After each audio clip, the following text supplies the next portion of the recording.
Bu oilaviy qulaylik, zamonaviy texnologiya va Yevropa sifati uyg'unlashgan yirik crossover. Bu model Kodaning eng mashhur suvlaridan biri bo'lib, 2026 yilgi avlod bilan yanada pishiqroq, aqlliroq va jozibaliroq ko'rinishga ega bo'ldi. Kodak birinchi marta 2016 yilda taqdim etilgan edi va qisqa vaqt ichida o'z sinfida ishonchli, keng salonli va yoqimli boshqaruvga ega avtomobil sifatida tanildi. 2026 yilgi model esa shu muvaffaqiyatni yangi bosqichga olib chiqadi. Tashqi dizaynga qaraydigan bo'lsak, 2026 Kodak avvalgi avlodga qaraganda yanada keskin va zamonaviy chiziqlarga ega. Old qismidagi katta radiator panjarasi, ingichka LED matrix farlar va keng bamper avtomobilga kuchli va ishonchli ko'rinish beradi. Yon tomondan qaralganda uzun gildirak bazasi va baland kuzov oilaviy sayohatlar uchun qancha joy borligini darrov ko'rsatib turadi. Orqa qismda esa yangi LED stop chiroqlar, toza dizayn va Koda yozuvi avtomobilni qimmat ko'rinishga olib chiqadi. Salon ichiga o'tirganingizda Kodakning asosiy ustunligi darrov seziladi: kenglik va qulaylik. Oldi va orqa o'rindiqlarda oyoqlar uchun joy yetarli, uchinchi qator o'rindiqlari esa katta oilalar yoki mehmonlar uchun juda qo'l keladi. Materiallar sifati sezilarli darajada yaxshilangan. Yumshoq plastiklar, charm qoplamalar va metall effektli detallar salonni premium darajaga yaqinlashtiradi. Old panelda katta sensorli multimedia ekrani, raqamli asboblar paneli va qulay boshqaruv tugmalari joylashgan. Apple CarPlay, Android Auto, ovozli boshqaruv, simsiz zaryadlash kabi funksiyalar kundalik hayotni ancha osonlashtiradi. Xavfsizlik va yordamchi tizimlar bo'yicha ham 2026 Kodak zamondan ortda qolmaydi. Adaptiv kruz nazorati, qatordan chiqishni ogohlantirish, favqulodda tormoz tizimi, kor nuqta nazorati va 360 darajali kamera kabi funksiyalar haydovchiga ishonch bag'ishlaydi.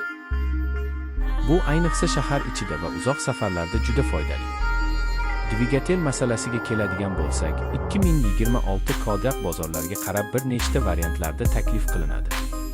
Benzin va dizel dvigatellar, shuningdek yumshoq gibrid va ayrim bozorlarda plug-in gibrid versiyalar ham mavjud.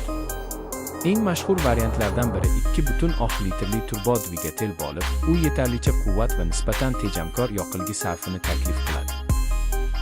Avtomat uzatma va to'liq yuritma tizimi bilan Kodak nafaqat shahar yo'llarida, balki yengil off-road sharoitlarda ham o'zini ishonchli tutadi. Osma tizimi yumshoq sozlangan bo'lib, notex yo'llarda ham yo'lovchilarni bezovta qilmaydi. Raqobatchilar bilan solishtirganda, 2026 Kodak Toyota Highlander, Hyundai Santa Fe, Kia Sorento va Volkswagen Tiguan Allspace kabi modellarga to'g'ridan-to'g'ri raqobatchi hisoblanadi. Highlander kuchli brend nomi va gibrid texnologiyasi bilan ajralib tursa, Santa Fe va Sorento dizayn va texnologiya bo'yicha kuchli.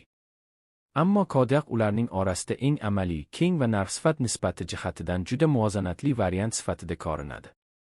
Ayniqsa, Kodaning Simply Clever yechimlari, mayda lekin foydali detallar, ko'p sonli saqlash joylari, buklanadigan o'rindiqlar Kodakni kundalik hayotda juda qulay qiladi. Narx masalasida 2026 Kodak bozorlarga qarab farq qiladi, ammo u odatda o'z sinfidagi raqobatchilarga qaraganda biroz arzonroq yoki teng narxda taklif etiladi. Shu bilan birga, taklif qilinadigan imkoniyatlar va sifatni hisobga olsak, bu avtomobil o'z puliga arziydigan tanlov hisoblanadi. Xulosa qilib aytganda, Kodak 2026 bu katta oila, uzoq safarlar va qulaylikni qadrlaydigan haydovchilar uchun juda mos keladigan zamonaviy crossover. U dizayn, texnologiya, xavfsizlik va amaliyot jihatidan muvozanatli yechim taklif qiladi. Agar sizga ishonchli, keng va zamonaviy suv kerak bo'lsa, 2026 Kodak albatta e'tiborga loyiq modeldir.